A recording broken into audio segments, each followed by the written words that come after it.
Oi, meu nome é Juliana Cristina, sou líder do Projeto Amiga Bíblia.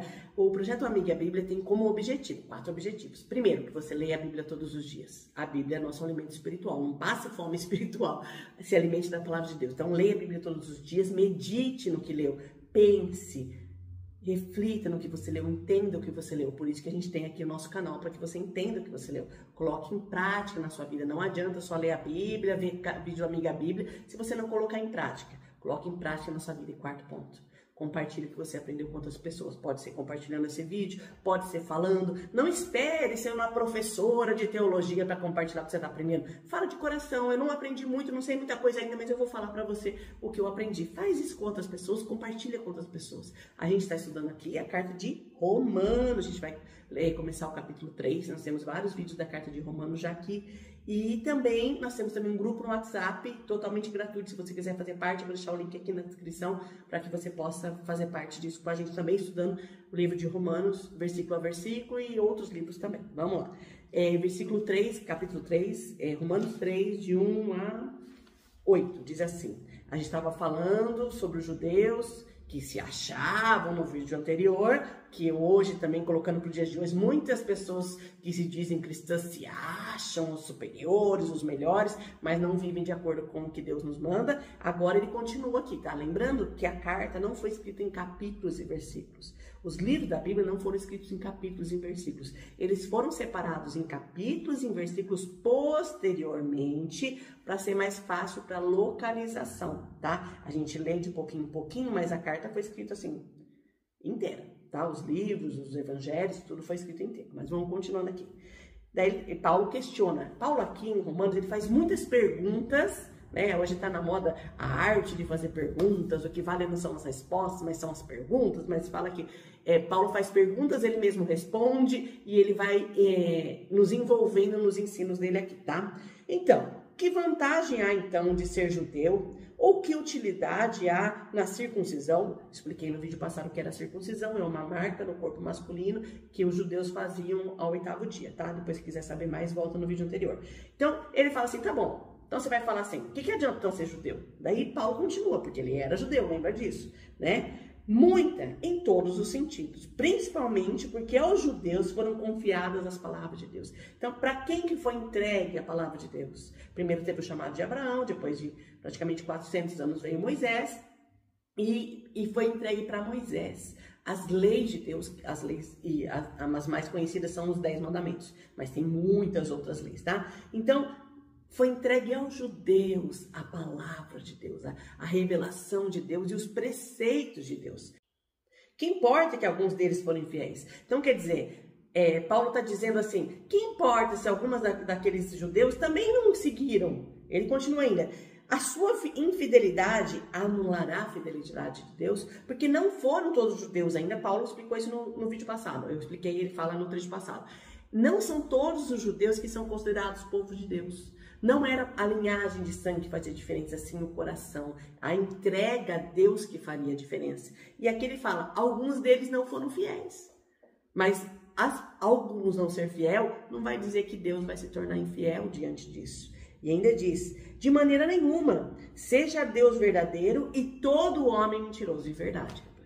Deus é o único verdadeiro, é o único digno de confiança. Se ele promete, ele cumpre. A gente vai falar bastante sobre promessa aqui na carta. Se ele promete, ele cumpre. A palavra dele nunca volta atrás. Mas aqui diz assim, seja Deus verdadeiro e todo homem mentiroso. A gente já vai falar daqui alguns vídeos que não há nenhum justo, nenhum sequer. Se você fala que você não mente, você já está mentindo, tá bom? Agora continuando.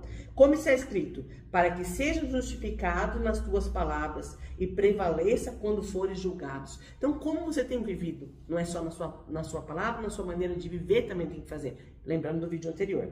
Mas, se a nossa injustiça ressalta de maneira ainda mais clara a justiça de Deus, do que diremos?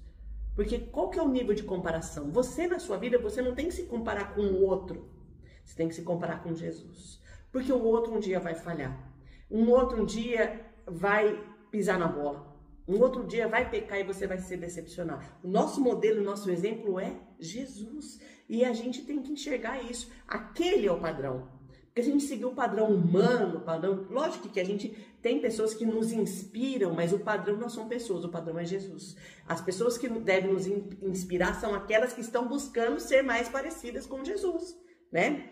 Que Deus é injusto por aplicar a sua ira. Então, continuando aqui, ó. Mas, se a nossa injustiça ressalta ainda mais de maneira clara a justiça de Deus, que diremos? Muitos podem pensar assim, mas se eu mostrar que eu sou pecador, eu vou estar exaltando a Deus, porque eu vou mostrar que Deus que é perfeito, não eu que sou perfeito. E ele continua, que Deus é injusto por aplicar a sua ira, muitas pessoas ficam revoltadas. E hoje em dia, a gente já falou uns vídeos atrás, uns vídeos polêmicos aí do final do capítulo 1, assista aí.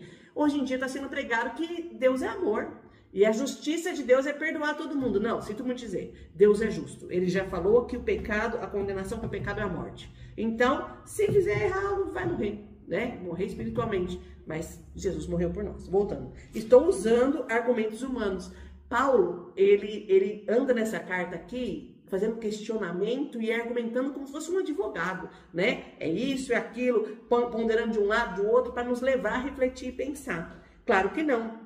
Se fosse assim, como Deus iria julgar o mundo? Se ele não fosse justo e falasse assim, o salário do pecado é a morte, mas o dom gratuito de Deus é a vida eterna, se ele não fosse justo e ele mesmo não colocasse em prática os seus preceitos, não era um Deus digno de confiança. Mas nós temos um Deus todo digno de confiança e ele vai julgar, não é brincadeira isso, tá? As pessoas falam assim, mas Deus é tão bonzinho, será que ele vai mandar alguém pro inferno? Não, vou dizer assim pra você, ele não manda ninguém pro inferno. As pessoas que escolhem. Ele dá a opção de escolha, ele fala assim, se você fizer isso, o resultado é esse. Se você fizer isso, o resultado é esse. Eu gosto de dizer que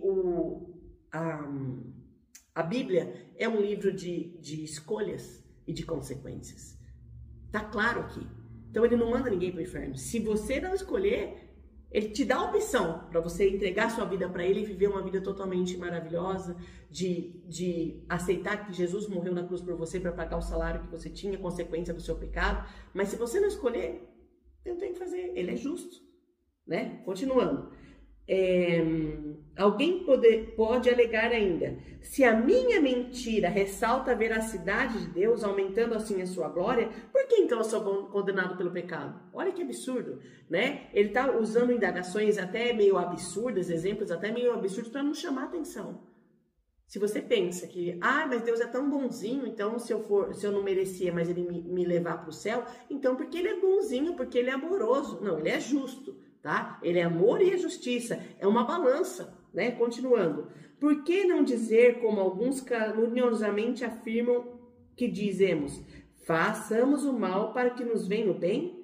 A condenação de tais é merecida. Se você vive assim, não, eu vou viver a vida do meu jeito, porque no fim das contas Deus vai me perdoar, se no último momento eu me arrepender, rapaz, posso dizer pra você, menina, acorda, talvez você não vai ter um último momento, última hora para se arrepender, para entregar a vida para Jesus. Decide agora, amanhã pode ser muito tarde. Nós precisamos pensar sobre isso.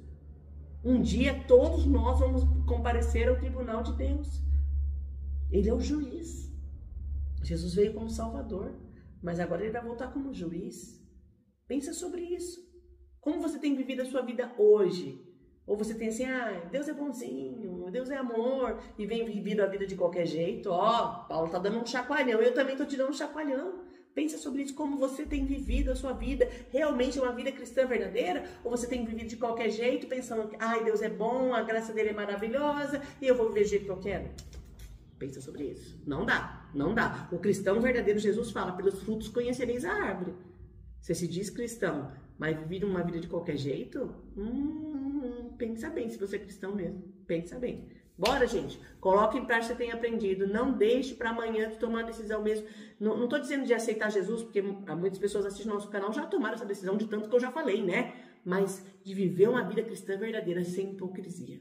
Tá bom, gente? Um abraço bem apertado, curta, comenta, compartilha esse vídeo, mande para mais pessoas. E você recebeu esse vídeo de alguém, não pense que é uma indireta. É uma direta mesmo, para você entrar no caminho, tá bom? Um abraço e até o próximo vídeo.